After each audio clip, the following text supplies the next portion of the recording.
দেখো এগুলো হচ্ছে করলা, চাকা চাকা করে কেটে নিয়েছি। এখানে হচ্ছে আলু, ডাঁটা, এটা হচ্ছে কুমড়ো, কলা, পেঁপে, এটা হচ্ছে নোটে শাক। আমার পরিবারের সমস্ত সদস্যদের অসংখ্য ধন্যবাদ জানিয়ে আরও একটা নতুন রেসিপি নিয়ে আমার রাঁধুনি চ্যানেলে আমি চলে এসেছি। তো আজকে করছি নিরামিষ একটি রেসিপি। উচ্ছে, বড়ি, ডাঁটা, কলা, কুমড়ো, পেঁপে দিয়ে একটা রেসিপি। উচ্ছে না, করলা। তো যাই হোক, দেখো আমি কড়াইটা কিন্তু গরম হয়ে গিয়েছিল, আর 5 ফোড়ন আর তেজপাতা দেওয়ার পর একে একে সবজিগুলো দিচ্ছি আর ভালো করে ভাজা ভাজা করে নিচ্ছি। আর এখানে উচ্ছে, ডাঁটা, আলু আর বড়ি সমস্ত কিন্তু আমি আগে থেকে ভেজে রেখে দিয়েছি। আর এই সবজিগুলো যেহেতু ভাজা নেই, তাই একে একে দিচ্ছি আর নাড়াচাড়া করে নিচ্ছি। এখনও কিন্তু এই সবজিগুলোতে কোনো রকম মানে কোনো লবণ দিইনি, হলুদ লবণ কিছু দিইনি। একটু ভালো করে ভাজা ভাজা করে নিচ্ছি। আর হচ্ছে যেসব সবজিগুলো ভেজে নিয়েছি, করলা আর আলু, ডাঁটা, এগুলো কিন্তু আমার হালকা করে নুন হলুদ দিয়ে ভেজে রাখা আছে। তো ডাঁটাগুলো আবারও দিয়ে দিচ্ছি, দিয়ে সমস্ত সবজির সাথে আমি আর একটু ভালো করে ভাজা করে নেব। একটু ভাজা করে নিয়ে একে একে সমস্ত সবজি দিয়ে দেবো, আলুগুলোও দিয়ে দেবো। দিয়ে সমস্ত সবজিগুলো কিন্তু আমি ভালো করে আরও তেলের মধ্যে কষিয়ে নিচ্ছি। আর এখনও কড়াইতে কিন্তু আলাদা করে কোনো রকম মশলা অ্যাড করিনি। তো দেখো এইভাবে ভালো করে কষিয়ে নিলে সবজিগুলো যে কোনো তরকারির টেস্ট অনেক বেড়ে যায়। যে কোনো রান্না কিন্তু অনেকটা ধৈর্য ধরে করতে হয়। তো এই সবজিগুলো মানে ভালো করে ভাজা ভাজা করে নিচ্ছি, অনেকটা সময় ধরেই করছি, যাতে একটু ভালো করে ভাজা ভাজা হয়।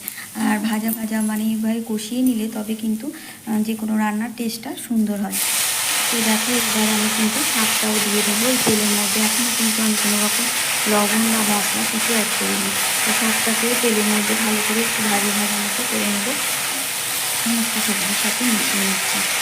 আর একটা তো লঙ্কা দিয়েছিলাম, মানে যেহেতু উচ্ছে মানে করলা দেওয়া আছে, তো তেঁতুর মধ্যে বেশি আর কি লঙ্কা দিলে আর ভালো হবে না, সেজন্য একটাই কাঁচা লঙ্কা একটু আর কি রং ধরে গেছে, সেই লঙ্কাটা আর কি তেলা করে দিয়ে দিয়েছি মধ্যিখান থেকে চিড়ে।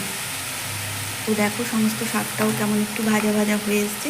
এবার কিন্তু ভেজে রাখা করলাগুলোও আমি দিয়ে দিচ্ছি। করলাটাও কিন্তু হালকা নুন হলুদ দিয়ে ভেজে রাখা আছে, হালকা করেই ভাজা ছিল, খুব বেশি একদম মচমচে করে ভাজেনি।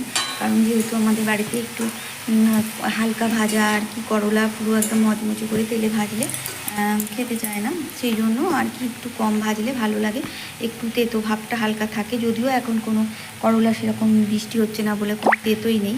তো একে একে দেখো হলুদ দিয়ে দিলাম, লবণ দিয়ে দিলাম, জিরো মরিচ দিয়ে দিচ্ছি। আর যেহেতু একটা মানে শাক দেওয়া আছে, হলুদটা আমি 2 চামচ দিয়েছি, আর কাশ্মীরি লঙ্কাগুলোও দিয়ে দিলাম, লঙ্কা গুঁড়ো, তারপরে জিরো মরিচ গুঁড়ো, সমস্ত মশলাগুলো আমি দিয়ে দিয়েছি। আর শাক থেকে লবণ দেওয়ার পরে হালকা জল জল বেরিয়েছে, আর সেই জন্য কিন্তু এখনও কোনো রকম জল অ্যাড করিনি।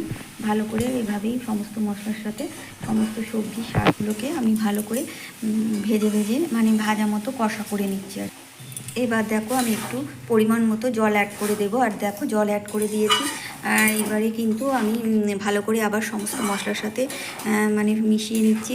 জলের সাথে এভাবে জল দিয়েছি, সেটার সাথে সমস্ত সবজিগুলো মশলাগুলো মিশিয়ে নেওয়ার পর কিন্তু এবার একটু ঢাকা দিয়ে সমস্ত সবজিগুলো সিদ্ধ হতে দেবো।